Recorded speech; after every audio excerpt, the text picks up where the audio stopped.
আজকে যখন আমার ভারতবর্ষের মিডিয়ার বিষয়গুলো দেখতে পাই, কাল রাতেই আমাকে কয়েকজন ফোন দিয়েছেন, তাদের একটাই মাত্র লক্ষ্য প্রশ্ন যে ইসকনের ব্যাপারে আপনারা কি করছেন।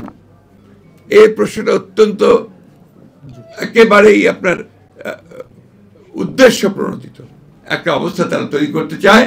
সেই অবস্থা নিয়ে প্রথমবার ফেল করেছে, এখন আবার নতুন করে আবার সেই অবস্থা তৈরি করতে চায়। এটা আমাদেরকে সজাগ থাকতে হবে।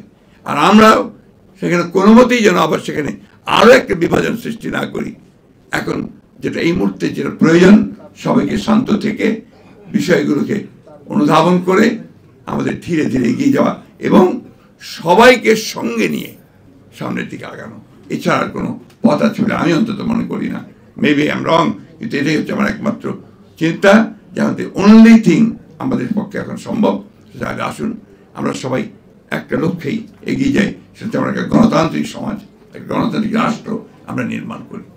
আপনাদের আজকে আমাকে এখানে আমন্ত্রণ জানিয়ে আপনাদের সামনে দুটো কথা বলার সুযোগ দেওয়ার জন্য আমি অত্যন্ত গর্বিত বোধ করছি। আবার বলছি, এই পরিসরে বক্তব্য রাখার মতো যোগ্যতা আমার ছিল বলে আমি মনে করি না, কারণ আমার বক্তব্য দীর্ঘ করার অবকাশ নেই, সুযোগ নেই, যোগ্যতাও নেই। আমি শুধু এটুকু বুঝি যে আমাদের এখন সময় হয়েছে একসাথে ঐক্যবদ্ধ হয়ে আমাদেরকে সামনের দিকে এগিয়ে যাওয়ার, এবং সেই যাওয়াটা হচ্ছে একটা গণতান্ত্রিক লিবারেল ডেমোক্রেসির পথে এগিয়ে যাওয়ার। আমি অনেকে এখানে আছেন, সব পণ্ডিত মানুষেরা আছেন, তারা অনেক বক্তব্য রেখেছেন। আমি সেই বিতর্কে যাওয়ার যোগ্যও নই। তাও এইটুকু বুঝি যে আমার যে মানুষগুলো কলিমুদ্দিন যারা কিছুক্ষণ আগে আমাদের সেলিম সাহেব যে বললেন যে আপনার যে কথা, সেটাই হচ্ছে মূল কথা আর কি, যে তারা কিন্তু মনে করছে যে তারা আপনার হালুয়া টাইট। তো এই হালুয়া টাইট যেন না হয়, অর্থাৎ সে যেন একটা আশা আরও দেখতে পায়, সে যেন অন্তত এইটুকু বলতে পারে, হ্যাঁ আগের চেয়ে আমি একটু ভালো আছি।